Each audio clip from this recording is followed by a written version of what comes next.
Hallelujah, hallelujah, hallelujah. सो गए क्या सब लोग?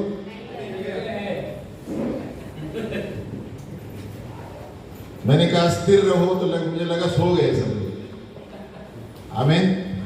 जब हम स्थिर बैठते हैं तो कैसा लगता है?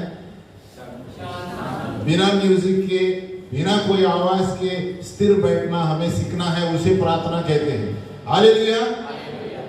बाकी सब प्रार्थना है ना, सब पटरी लेकर सब कुछ सब लोग बोलते हैं, लेकिन ऐसा स्थिर बैठ के बताओ 1 घंटा फिर मैं बोल सकूंगा आप प्रार्थना कर रहे हैं।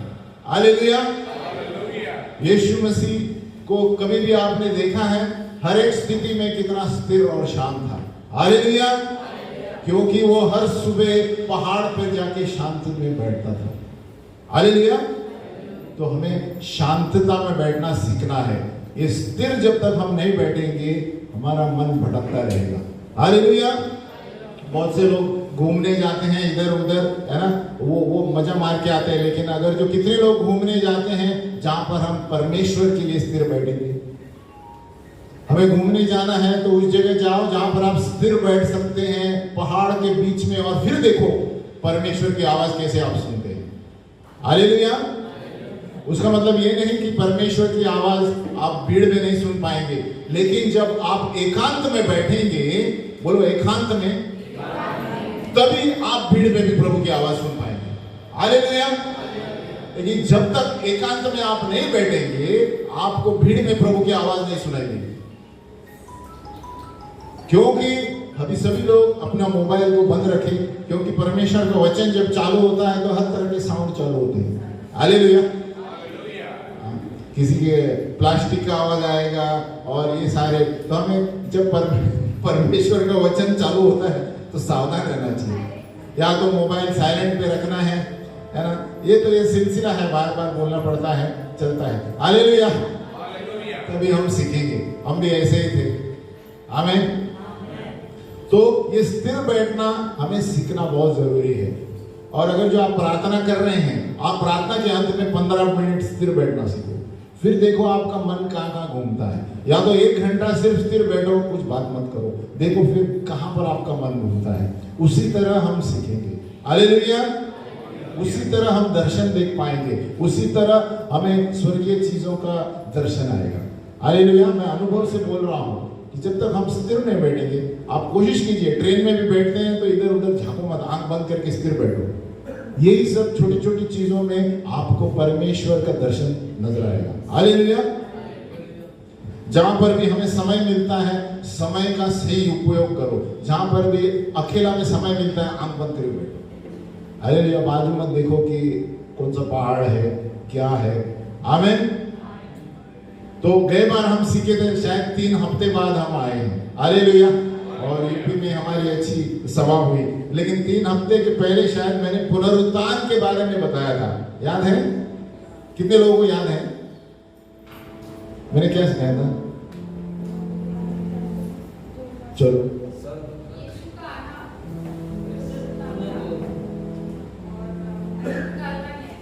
हाँ देखो, ये तुरंत बात क्या यानी लिख रहे हैं। हालेलुया। परमेश्वर का वचन जब हुआ जाता है, आप कोशिश कीजिए एक नोटबुक रखिए, पेन रखिए साथ में, और अभी ही नहीं, आपके घर में भी बाइबल के साथ, जब तक आपके पास नोटबुक और पेन नहीं है तो हम आगे नहीं बढ़ेंगे। क्योंकि हम ऐसे हवा में सुनते जाएंगे और बाहर भूल जाएंगे क्या बोला गया है ना। एक अच्छा शिक्षक वो होता है जो लिखता है। बोलो लिखता है, बोलो राइटिंग, जॉटिंग डाउन, जर्नल। अच्छा शिक्षक वो होता है जो हर चीज लिखता है, लिखता है, लिखता है। बाजू वाले को बोलो लिखते रहो। हालेलुया। तो कई बार मैंने पढ़ा था पुनरुत्थान। पुनरुत्थान में 2 अपॉइंटमेंट है इस संसार में, और ये 2 अपॉइंटमेंट कोई भी संसार का व्यक्ति चूक नहीं सकता। बाजू वाले को बोलो ये 2 अपॉइंटमेंट आप कैंसिल नहीं कर सकते। अभी वो कौन से अपॉइंटमेंट है?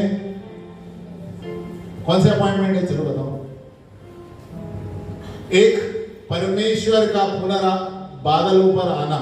हालेलुया। बादलों पर आना यानी हमारा शरीर का बदल जाना, ये होने वाला ही है। हालेलुया। दूसरा, अनंत काल का न्याय यीशु के सामने होना ही है। आप संसार में किसी भी कोने में हो या किसी भी जात के हो या कोई भी हो, यीशु के सामने आपको बैठना है। हालेलुया। ये 2 अपॉइंटमेंट आप कभी कैंसिल नहीं कर सकते। बाजू वाले को बोलो। पहला अपॉइंटमेंट कौन सा है? कि हमारा शरीर यीशु की तरह बदलने वाला है। हालेलुया। दूसरा अपॉइंटमेंट, न्याय होने वाला है। हर एक व्यक्ति जो इस संसार में है, दुनिया के कोने कोने में हो या समुद्र के नीचे हो, हर एक व्यक्ति, मानव जाति की बात कर रहा हूं, पशु पक्षी का न्याय नहीं होता। हालेलुया।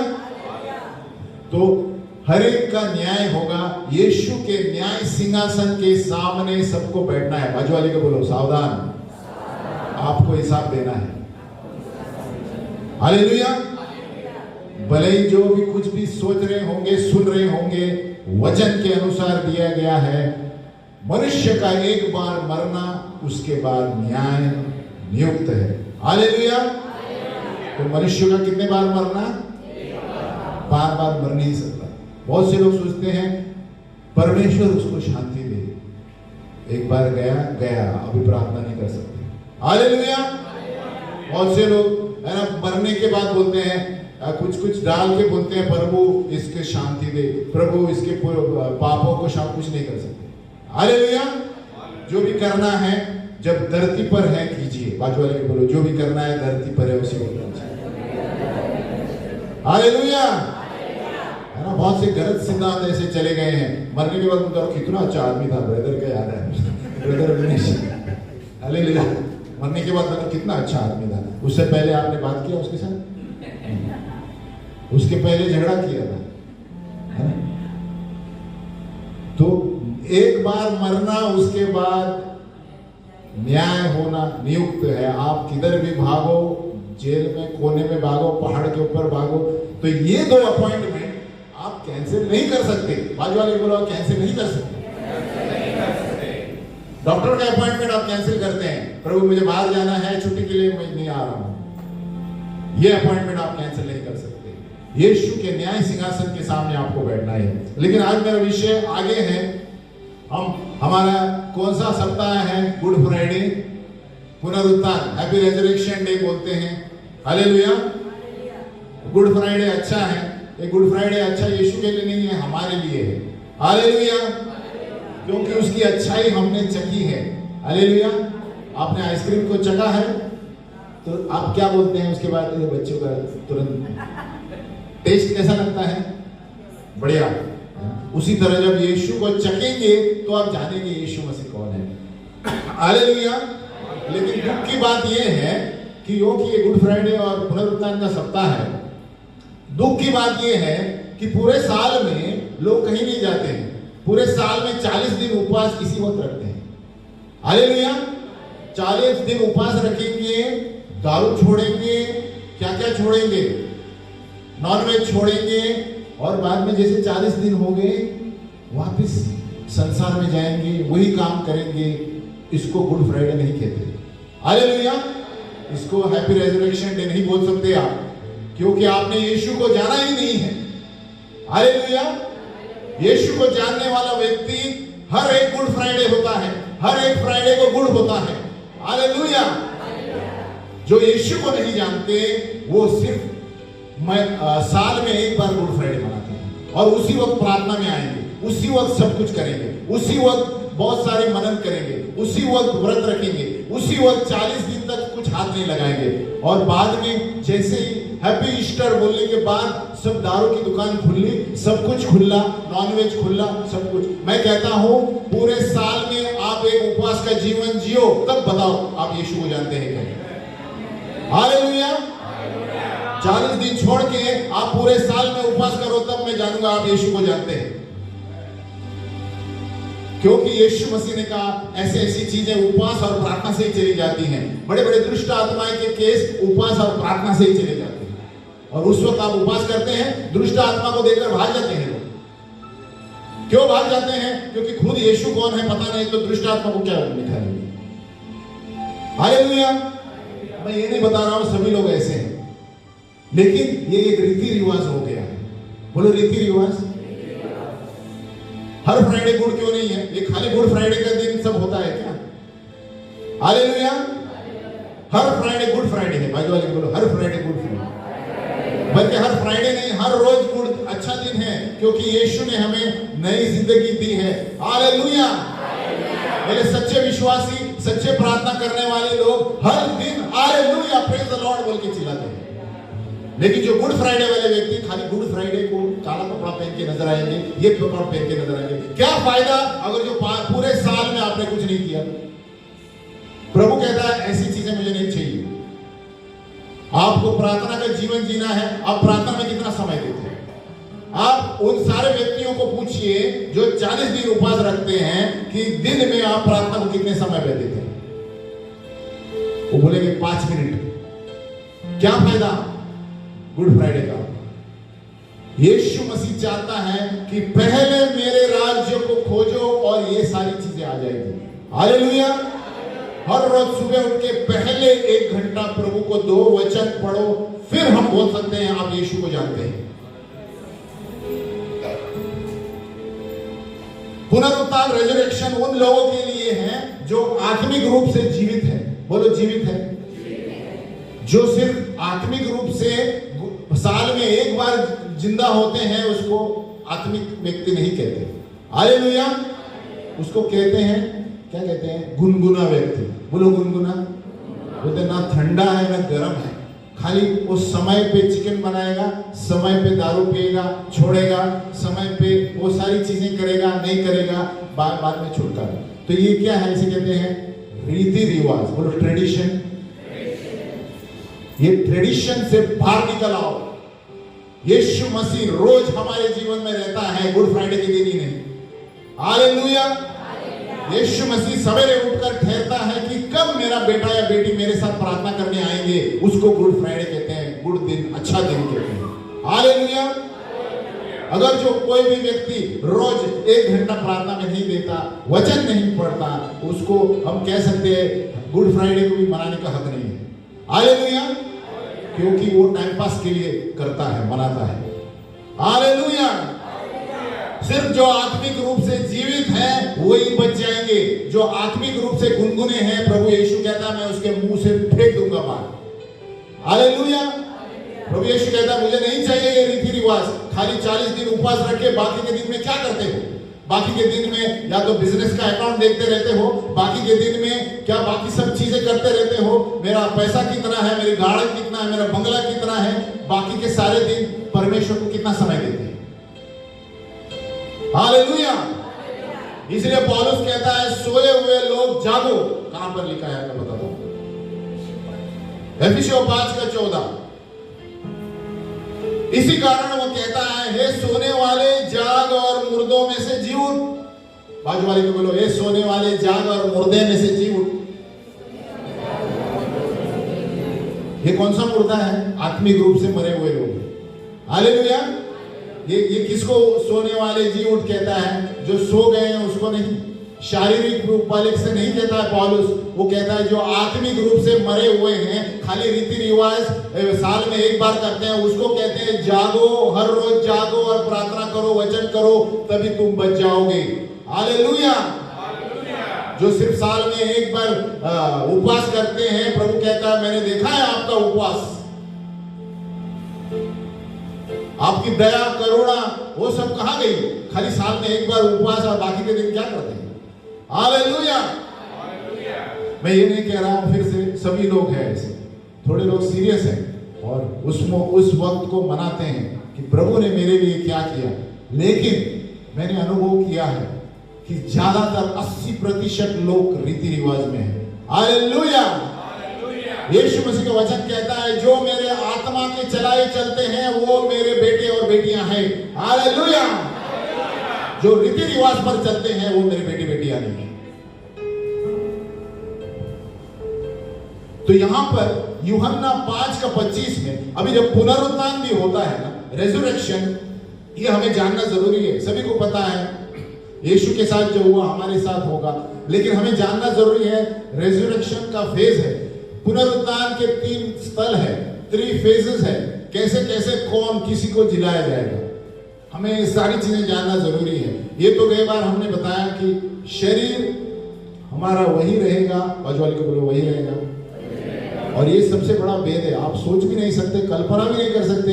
भले आप एटम बम या तो आप विस्फोट में मर गए हैं, या एक्सीडेंट में मर गए हैं, या 10 साल पहले मर गए हैं, या 20 साल पहले मर गए हैं, वही व्यक्ति खड़ा होगा शरीर प्राण आत्मा यीशु के बादलों में आने पर। हालेलुया।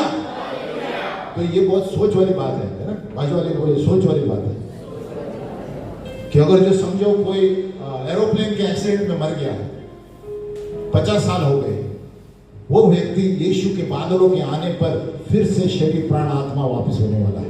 हालेलुया। तो सोच लो कितना बड़ी भेद की बात है। हालेलुया। इधर उंगली रखो सर पर, बोलो ये कोई समझ नहीं पाएगा, सिर्फ प्रभु ही सब समझ पाएगा। हालेलुया। आपके पास कोई उत्तर है इसका? 50 साल पहले आदमी मर गया है, कचरा हो गया है, हाथ पैर इधर उधर दुर्घटना में, विश्वासी है, लेकिन वही व्यक्ति फिर से वही शरीर में ऊपर आने वाला है। हालेलुया। ये आप सोच भी नहीं कर सकते। ये हमारा यीशु, ये इस आशा में ही हम जीवन जी रहे हैं। हालेलुया। अगर जो यीशु मसीह फिर से जिंदा नहीं होते तो हमारा व्यर्थ है यहां पर बैठना। हालेलुया। क्योंकि वो फिर से जिंदा हुआ, हम भी उसकी तरह होने वाले हैं, और यही हमारी आशा है। हालेलुया। इसी के वजह से हम जी रहे हैं, क्योंकि यहाँ जो जीना है ये 70, 80, 90, चलो यूपी में हम कहते हैं 100 साल के आदमी भी है। हालेलुया। 102 के भी है। और कारण क्या है पता है? पोल्यूशन नहीं है वहां पर। कारण क्या है पता है? उनके विचार अच्छे हैं। कारण क्या है पता? अच्छा खान पान है, साफ सफाई है, जिंदगी साफ है। तो आप सोच सकते हैं यहाँ पर आयु कम क्यों होती है शहरों में? सबसे पहले प्रभु ही नहीं है जीवन में। हालेलुया। भले ही वो प्रभु को नहीं जानते, लेकिन वो श्रद्धा है, वो बैठेंगे, और वो जो वातावरण है पोल्यूशन नहीं है, और उनकी ईमानदारी है, हृदय सच्चे हैं। परमेश्वर हमारे हृदय को देखता है। बोलो हृदय। परमेश्वर आपके बाहर की चीजों को नहीं देखता है। आपका कलर क्या है, दाढ़ी है या नहीं है, आपने रेमंड का पैंट पहना है या जूता पहना है, या आपके पे मर्सिडीज है, प्रभु इसके कहता है ये जीरो है ये व्यक्ति।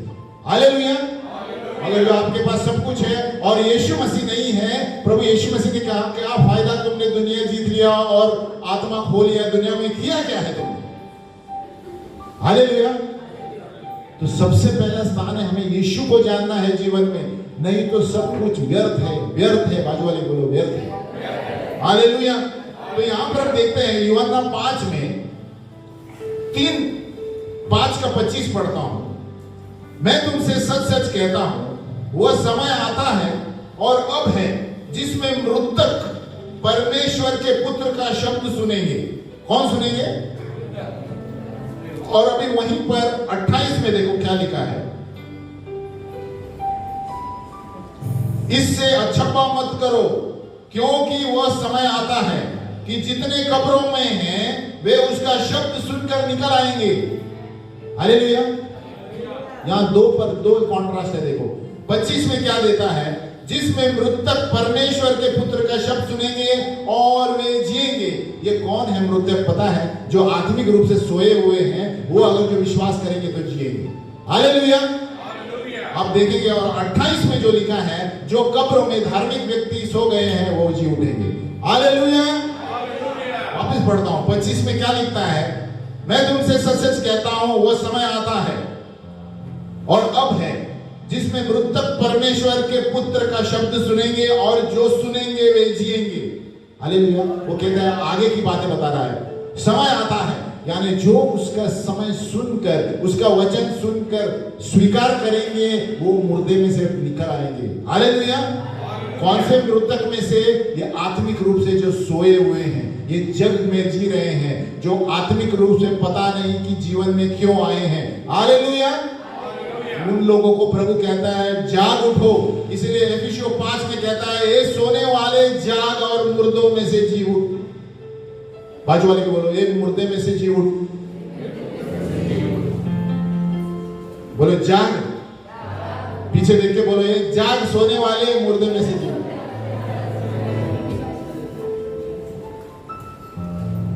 तो प्रभु यहां कहता है जो आत्मिक रूप से मरे हुए हैं ना, उनको जगा रहा है। और पुनरुत्थान के दो तरह के उन्होंने इसे स्थल बताए हैं। यहां पर एक है जीवन का पुनरुत्थान और दंड का पुनरुत्थान। हालेलुया। यानी धार्मिकता और दुष्ट का। और हर एक केस में हम देखते हैं कि रेजरेक्शन जो है, पुनरुत्थान है, हर वक्त धार्मिक पहले जाता है, दुष्ट बाद में। आप बाइबल में कहां पर भी देखिए, राइटियस आदमी को पहले ऊपर लिया जाएगा, दुष्ट का बाद में। हालेलुया। क्योंकि दुष्ट का बहुत हिसाब लेना है। हालेलुया। उसके कारण में ही ऐसे। आमीन। तो यहां पर दो तरह के जीवन का पुनरुत्थान 28 और 29 में कहता है ना, कि अचंभा मत करो, क्योंकि वह समय आता है जितने कब्रों में हैं वे उसका शब्द सुनकर निकल आएंगे। हालेलुया। जिन्होंने भलाई की है वे जीवन के पुनरुत्थान, और जिन्होंने बुराई की है वे दंड के पुनरुत्थान। हालेलुया। तो पुनरुत्थान दो है। कितने हैं? यानी एक जो व्यक्ति बचा हुआ है उसका पुनरुत्थान होगा, और दूसरा दुष्ट का पुनरुत्थान अनंत काल के लिए। हालेलुया। नरक। हालेलुया। लेकिन सबका लेखा दिया जाएगा। मेरे पास समय कम है तो, लेकिन अभी पूर्ण रूप से हम पुनरुत्थान का व्यवहार पढ़ेंगे कि कैसे पुनरुत्थान का फेज चलने वाला है। 1 कोरिन्थियों 15 कि पुनरुत्थान से कैसे स्टेप बाय स्टेप प्रभु ने कार्य किया है। हमारे संसार में हम देखते हैं हर चीज में स्टेप बाय स्टेप। बोलो स्टेप बाय स्टेप। आप भी कितने लोग बीकॉम कर रहे हैं? कितने लोग फर्स्ट ईयर में हैं, सेकेंड ईयर में हैं? तो आप फर्स्ट ईयर में हैं, 12th 13th में हैं, तो आप सीधा 10 से 13th में गए, फिर स्टेप बाय स्टेप। हालेलुया। तो उसी तरह प्रभु के भी सिद्धांत है, पुनरुत्थान जो होने वाला है स्टेप बाय स्टेप। हालेलुया। पहले हम पढ़ेंगे 1 कोरिन्थियों 15:22, 1 Corinthians 15:22। इंग्लिश में पढ़ता हूं फिर Hindi. For as in Adam all died, so also in Christ all will be made alive. 23. But each in his own order. Christ the first fruits. After that, those who are Christ at his coming. 24. Then comes the end. तो यहां 3 चीजें हैं देखो। For as in Adam all died, so also in Christ all will be made alive. बोलो all, और इसमें all बोले तो all नहीं होंगे जो धार्मिक है वो। हालेलुया। फिर 23 में but each, बोलो each in his own order। आप लोग भी इंग्लिश सीख रहे हैं। हालेलुया। अभी ऑर्डर क्या है? Christ the first fruits. बोलो Christ the first fruits. After that those who are Christ at his coming. तीसरा, then comes the end when he hands over the kingdom to the God and father. Hallelujah. अभी हम हिंदी में पढ़ते हैं 1 कोरिन्थियों 15:22। और जैसे आदम में सब मरते हैं वैसे ही मसीह में सब जिलाए जाएंगे। हालेलुया। परंतु हर एक अपनी अपनी बारी से, बोलो बारी से, ये मैं बोल रहा हूं स्टेप बाय स्टेप। पहला फल मसीह, बोलो पहला फल मसीह। फिर मसीह के आने पर उसके लोग, इसके बाद अंत होगा। उस समय वह सारी प्रधानता और सारा अधिकार और सामर्थ का अंत करके राज्य का परमेश्वर पिता के हाथ में सौंप देगा। हालेलुया। तो याद रखना 3 फेज है। पहला फेज क्या है? Christ the first fruits. इसे अपनी अपनी बारी से पहला फल मसीह। ये हम बार बार पढ़ते हैं लेकिन मैंने भी ध्यान नहीं दिया था इस पर। क्राइस्ट द फर्स्ट फ्रूट्स का अर्थ क्या है? फिर मसीह के आने पर उसके लोग, और तीसरा अंत होगा। बोला द एंड। बोलो द एंड। पिक्चर देखते हैं ना, द एंड। तो पहला फल यीशु मसीह, बोलो पहला फल यीशु मसीह। फिर दूसरा सच्चे विश्वासी धार्मिक लोग उसके आने पर। फिर तीसरा प्रभु के 1000 साल का अंत, जब वह राज्य पिता को दे देगा। समझ में आया? 3 फेज है, ये हमें जानना जरूरी है, नहीं तो हम पढ़ते रहते हैं, मैं भी पढ़ता रहता था। तो बोलो पहला क्या है? पहला फल यीशु मसीह, दूसरे यीशु मसीह के आने पर उसके विश्वासी लोग, हालेलुया। तीसरा 1000 साल जब यीशु राज्य करेगा, उसके बाद अंत होगा और यीशु मसीह सारा राज्य पिता के हाथ में दे देगा, हालेलुया। तो आज हम पहला फल देखने जा रहे हैं। बोलो पहला फल यीशु मसीह, पहला फल यीशु मसीह। ये बहुत इंटरेस्टिंग है, ये सुनने में एकदम आसान लगता है, लेकिन आप जब पढ़ेंगे तो यीशु मसीह की गहराई, यीशु प्रभु यहोवा जो है हर एक चीज वचन में आगे पीछे तौलकर बताता है ना। हम खोलेंगे लेवी व्यवस्था 23, तो हमें समझ में आएगा पहला फल क्या है। लेविटिकस 23:10,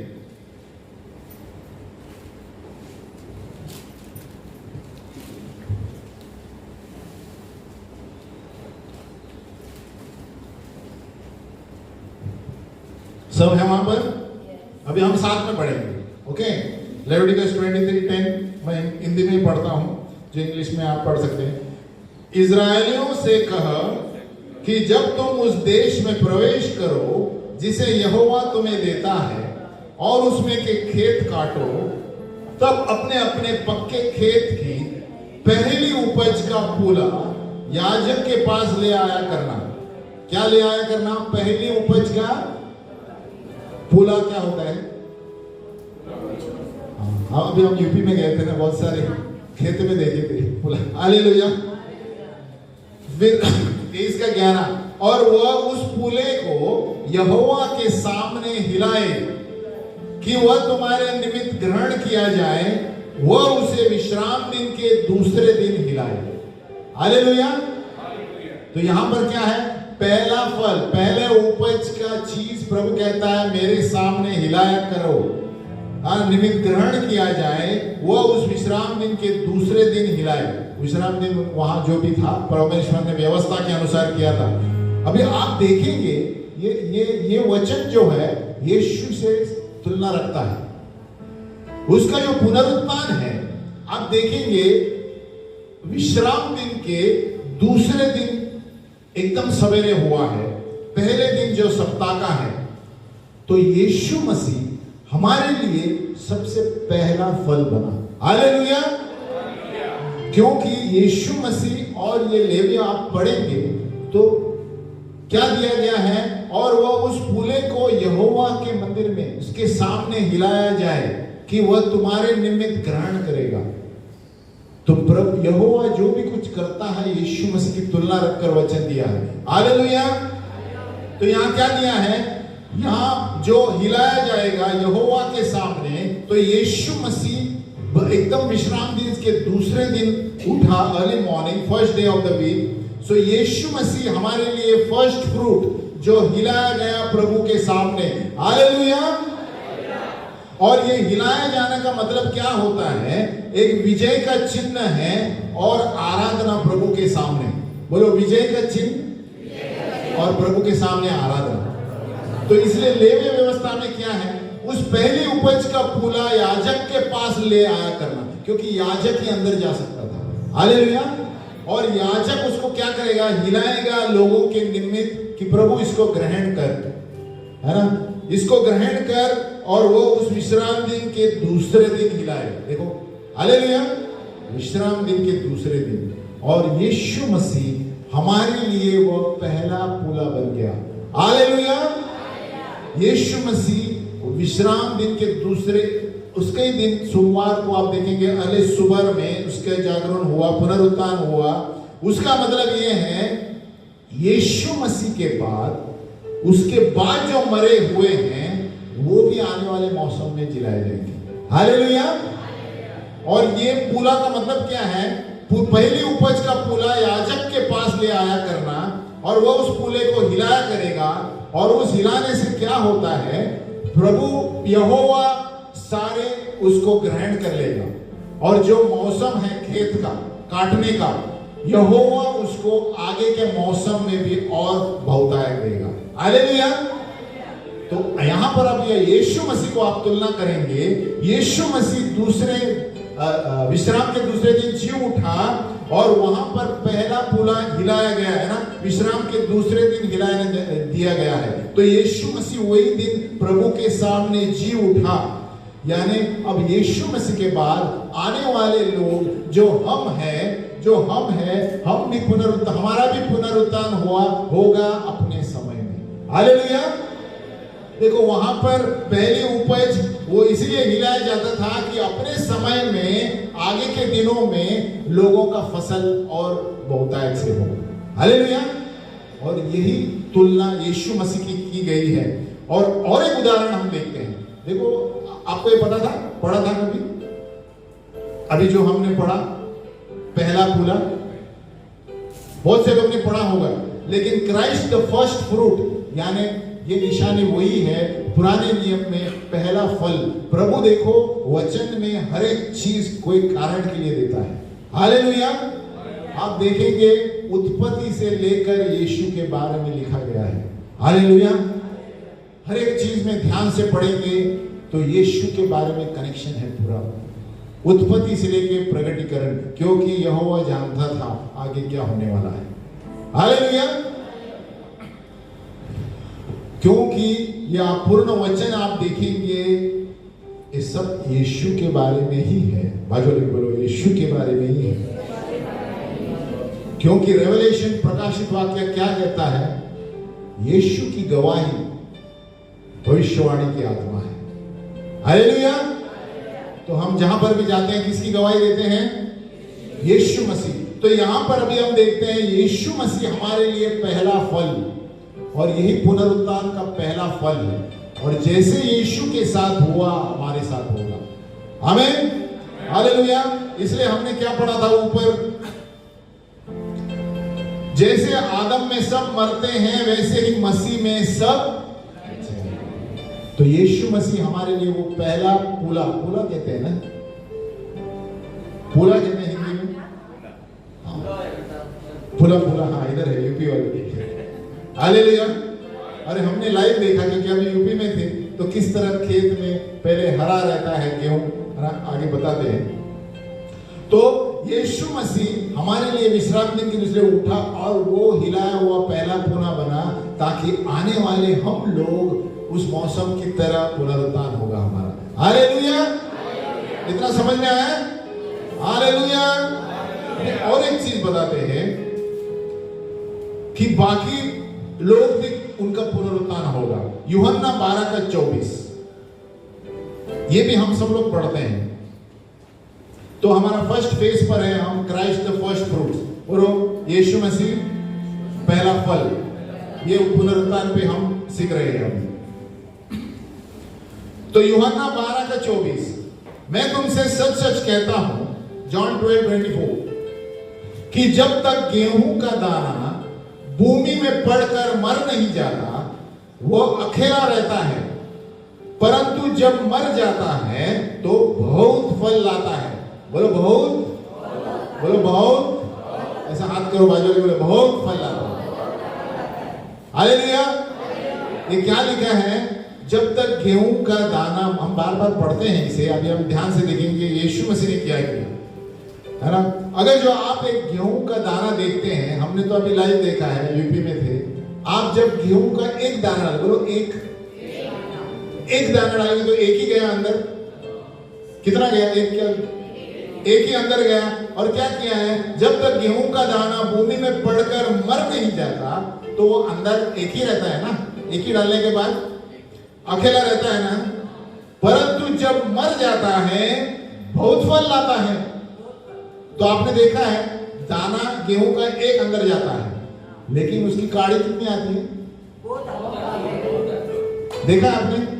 हमने तो परसों गए थे, हमें देखा है एक क्लस्टर बोलते हैं, झुंड से गेहूं होता है, एक ही काड़ है ना, क्या बोलते हैं, पुलम, हाँ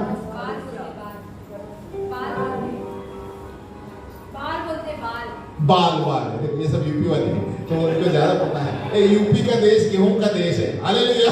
तो जिधर देखो गेहूं ही नजर आता है हमें। तो क्या देखो, ये भेद देखो प्रभु जो बताता है कि गेहूं एक गिरता है, एक दाना डालते हैं, लेकिन जब वो बाल कहते हैं उसमें कितने हैं, बोलो बहुत सारे।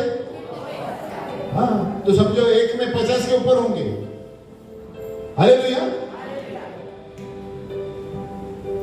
तो इसमें आपका ट्यूबलाइट कहां जलता है बताओ? मत्ती 27 का 51 पढ़ेंगे। तो मैं कंपैरिजन बता रहा हूं कि ये जैसे यीशु मसीह क्यों कह रहा है। यीशु मसीह जो भी कुछ कहता था अपने लिए कहता था, हमारे लिए कहता था, हालेलुया, कि उसके वजह से हमारा क्या होने वाला है, आमीन। तो यहां पर मत्ती 27:51 हम साथ में पढ़ेंगे। मैथ्यू 27:51 सभी है वहां पर। और देखो, मंदिर का पर्दा ऊपर से नीचे तक फटकर 2 टुकड़े हो गया और धरती डोल गई और चट्टानें तड़क गई और कब्रें खुल गई और सोए हुए पवित्र लोगों की बहुत लौटें जी उठी। और उसके जी उठने के बाद वे कब्रों में से निकलकर पवित्र नगर में गए और बहुतों को दिखाई दिए। अभी आपका यहां ट्यूबलाइट क्या जलता है? यीशु मसीह अकेला मरा। कितना जन था? यीशु मसीह के साथ और था, चोर थे, अलग बात है। यीशु मसीह अकेला था। एक व्यक्ति दाने के सरी हमारे लिए मर गया, हालेलुया। अभी 51 वापस पढ़ो। और देखो, मंदिर का पर्दा ऊपर से नीचे फटकर 2 टुकड़े हो गया और धरती डोल गई और चट्टानें तड़क गई और कब्रें खुल गई और सोए हुए पवित्र लोगों की बहुत सी लौटें जी उठी। एक व्यक्ति मर गया, कितने लोग जी उठे? कितने सारे? बोलो बहुत सारे। एक दाना खेत में जाता है, कितने बार आता है? इसलिए यीशु मसीह ने ये उदाहरण दिया, हालेलुया।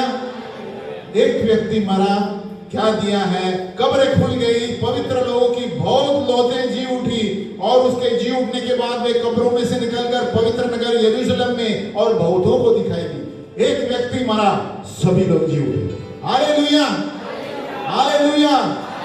यही हमारे साथ होने वाला है, हालेलुया। एक व्यक्ति, एक दाना मरा, हम सब लोग जी उठने वाले हैं, हालेलुया। एक गेहूं का दाना अंदर, लेकिन इतने सारे दाने बाहर आते हैं। एक दाना जब मर जाता है, उसी तरह जब हम यीशु मसीह के लिए जिएंगे और मरेंगे तो उसी तरह हम बहुत से दाने पैदा करेंगे, हालेलुया। सब वो चालू ही रहता है, स्टेप बाय स्टेप, हालेलुया। जैसे आदम में सब मर गए, यीशु मसीह में हम सब जिलाए जाएंगे, हालेलुया। तो यीशु मसीह एक व्यक्ति अकेला मर गया, बाकी सारे लोग उसकी तरह जी उठेंगे, हालेलुया। एक दाना गेहूं का अंदर जाता है, लेकिन 50 के ऊपर एक दाने एक बाल में निकल आते हैं। उसी तरह यीशु मसीह एक बार मरा और हम सारे लोग उसके वजह से जी उठेंगे, हालेलुया, हालेलुया। उन्होंने पुनरुत्थान पूरे जगत को लेकर आए। एक व्यक्ति, एक दाना, एक व्यक्ति, बोलो एक दाना, एक व्यक्ति। तुलना करो, एक दाना, बहुत सारे बाल, क्या कहते हैं, बाल, बाले। एक व्यक्ति, बहुत सारा पुनरुत्थान, हालेलुया। बहुत सारा नहीं, पूरे जगत का पुनरुत्थान जो विश्वास करते हैं, हालेलुया। तो यीशु मसीह हमारे लिए गेहूं का दाना बना। अभी प्रश्न ये उठता है, जो लोग जब धरती पर थे, यीशु मसीह ने बहुत लोगों को जिंदा किया। आपने पढ़ा है ना? पढ़ा है कि नहीं? तो बहुत से लोगों को यीशु मसीह ने मरे हुए में से जिंदा किया। उनका क्या? तो वो लोग जब तक यीशु में विश्वास नहीं करते, पुनरुत्थान नहीं होगा, हालेलुया। तो जो लोग यीशु मसीह, आज हम भी करते हैं, है ना? अभी किसी को जीवित करते हैं, मरे हुए में से आज भी कितने सारे गवाहियां हैं, है ना? जीवित हो जाएंगे, लेकिन वही लोग वापस मरना है उनको, बोलो वापस मरना है, फिर ही पुनरुत्थान होगा। तो बहुत से लोगों को लगता है यार एक बार मर के जीवित रहेगा। नहीं, ये तो प्रभु ने खाली चमत्कार किया, वो वापस मरने वाला है। हालेलुया। तो सवाल ये है कि वो व्यक्ति यीशु को उद्धारकर्ता मानता है कि नहीं। कभी कभी यीशु मसीह चमत्कार करता है उनको विश्वास बढ़ाने के लिए, लेकिन फिर भी लोग नहीं आते। मैं कहता हूं फिर भी लोग कहते हैं नहीं वो मैं भूल गया, है ना, हाँ अच्छा हुआ, लेकिन बाद में अपने धूम में चलते हैं। इतना बड़ा चमत्कार, इजराइल के लोग मिस्र देश से बाहर आए लेकिन कुड़कुड़ाने लगे ये परमेश्वर हमें कहां लेकर आए। हालेलुया। ऐसे भी हो सकता है। इसलिए सभी लोगों का पुनरुत्थान नहीं होगा। जो विश्वास करते हैं और वचन के अनुसार जीते हैं उन्हीं का पुनरुत्थान, नहीं तो उनका पुनरुत्थान नरक अनंत काल का पुनरुत्थान होने वाला है। दो तरह के पुनरुत्थान। अभी हम पहला पल पे चल रहे हैं, Christ the first fruits. Hallelujah. और 11 में कहता है एक प्रेरित 1:9 प्रेरित काम में यह कहकर वह उनके देखते देखते ऊपर उठा लिया गया और बादल ने उसे उनकी आंखों से छिपा लिया। यीशु मसीह ऊपर चला गया।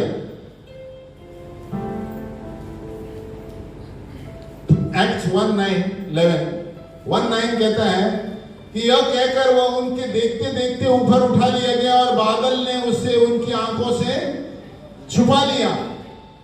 लेकिन 11वां वाक्य आप देखो वापिस, और कहने लगे स्वर्गदूत आए, गलीली पुरुषों तुम क्यों खड़े स्वर्ग की ओर देख रहे हो?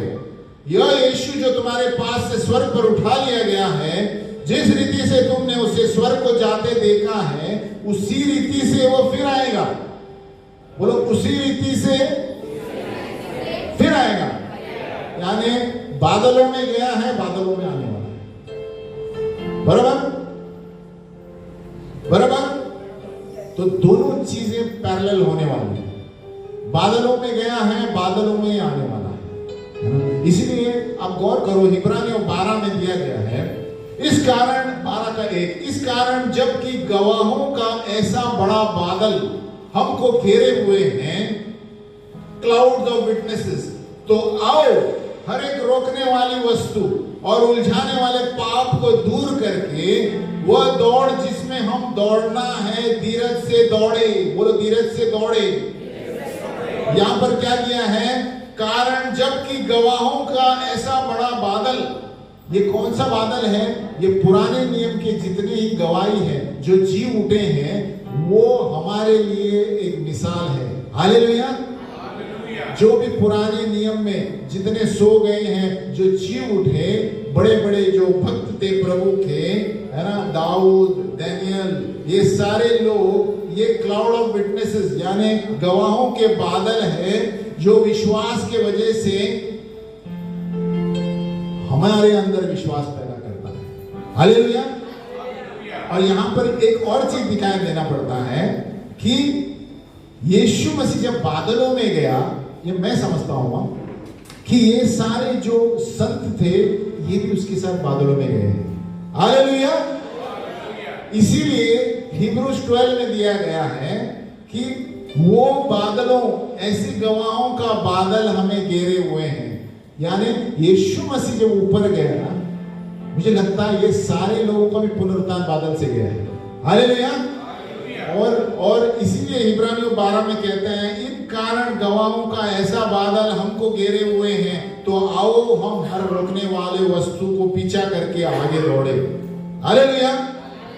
उसका मतलब एक बादल जो है नए नियम में, क्लाउड का फिगर जो है, पुराने नियम के संतों के ऊपर है। हालेलुया।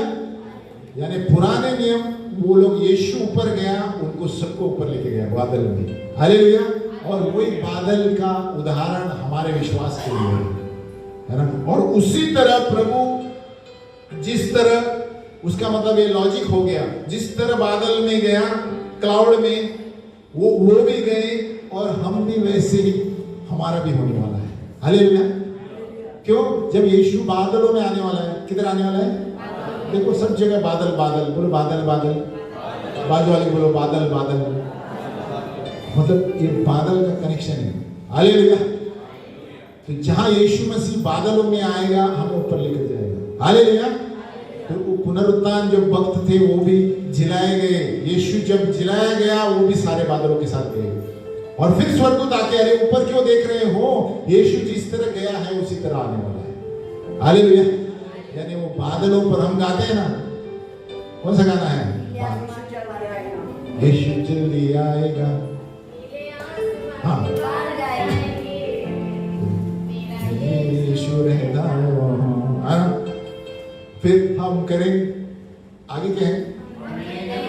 हम मिलेंगे बादलों पर रहता। हालेलुया।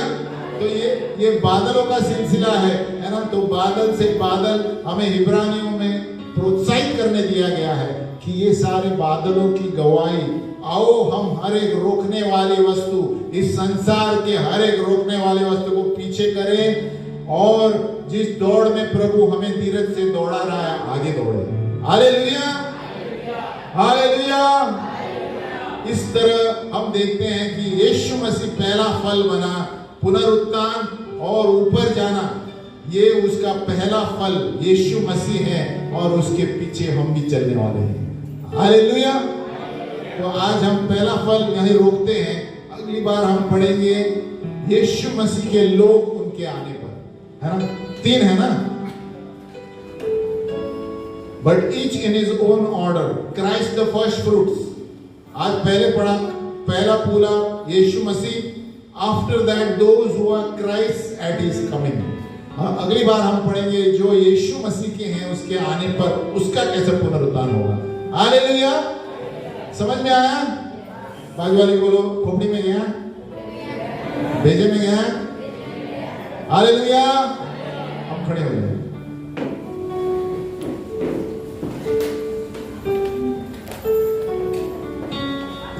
हम प्रार्थना करेंगे। हे पिता परमेश्वर, हम धन्यवाद देते हैं प्रभु आपके वचन के लिए प्रभु, कि हर एक वचन में यीशु के बारे में लिखा है कि वो कब आएगा और हम भी उसकी तरह उठा लिए जाएंगे। धन्यवाद प्रभु कि पुराने नियम से लेकर नए नियम तक तो हमें कितने सारे उदाहरणों के द्वारा हमें ये बताता है कि यीशु ही प्रभु है और यीशु की गवाही भविष्यवाणी की आत्मा है और अंत तक यीशु की गवाही ही इस संसार को जिता जाएगी कि यीशु ही सत्य, जीवन और मार्ग है और हर एक घुटना टेकेगा और हर एक जुबान कहेगी कि यीशु ही प्रभु है, यीशु ही प्रभु है, यीशु ही जीवन है, यीशु ही सत्य है, यीशु ही मार्ग है। और सभी लोगों ने कहा, सभी लोगों ने कहा, सभी लोगों ने कहा